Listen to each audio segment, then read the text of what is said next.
का दैनिक मन्ना।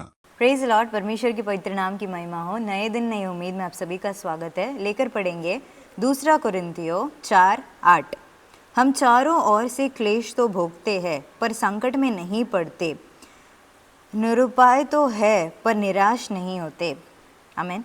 प्यारे प्रजा, पौलुस इस वचन के द्वारा ये कह रहा है कि उसके सेवकाई के वक्त में, उसके पूरे सेवकाई के समय में उसको कोई भी तकलीफ़ या परेशानी नहीं हुआ, ऐसा नहीं, बल्कि उसे चारों ओर से परेशानी, तकलीफ़ और क्लेश सब कुछ आया, संकट आया, लेकिन फिर भी परमेश्वर ने उसका हाथ कभी नहीं छोड़ा। वो निराश कभी नहीं हुआ। संकट को देखकर उसने ये नहीं कहा कि मैं परमेश्वर का बच्चा हूँ, मैं परमेश्वर का बेटा हूँ, फिर भी मेरे ऊपर संकट क्यों आ रहा है, परमेश्वर क्या आपने मुझे त्याग दिया, ऐसा नहीं कहा, परंतु लगातार परमेश्वर के पास प्रार्थना और स्तुति आराधना में लगे रहा और उसका विश्वास कभी कमज़ोर नहीं हुआ, उसका विश्वास कभी कम नहीं हुआ। इसके वजह से वो परमेश्वर को देखकर ये कहता है कि वो कभी निराश नहीं हुआ। प्यारे प्रजा, इस वचन के द्वारा आज हम ये सीखते हैं कि परमेश्वर की प्रजा को संकट, तकलीफ, परेशानी सब कुछ आएगा, लेकिन हमारा विश्वास कमज़ोर नहीं होना है, हमारा विश्वास कम नहीं होना है, बल्कि हमें कभी निराश नहीं होना है,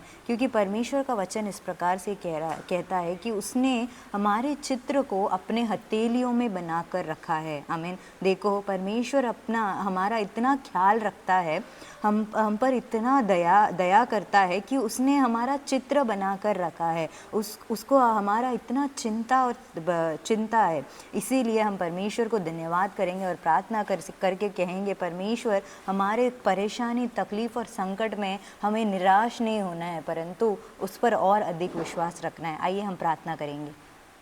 हालेलुया। परमेश्वर, हम आपको धन्यवाद करते हैं। पिता परमेश्वर, इस सुंदर से समय में परमेश्वर आज आपने वचन दिया राजा, इसके लिए कोटि कोटि धन्यवाद। परमेश्वर, इस वचन जिस प्रकार से कहता है उसी तरह से परमेश्वर हम भी परमेश्वर हमारा, हालेलुया परमेश्वर, तकलीफ़, परेशानी, संकट, सभी चीज़ों में परमेश्वर आपके ऊपर, हालेलुया, हमारा विश्वास और अधिक बढ़ने के लिए आपके ऊपर विश्वास, हालेलुया, रख कर, हालेलुया परमेश्वर, अपने जीवन में आगे बढ़ने के लिए हमें सहायता और मदद कीजिएगा। सारा स्तुति, महिमा, आराधना हम आपको देते, उद्धार करता है यीशु मसीह के नाम से सुन ले मेरे स्वर्गीय पिता, आमीन।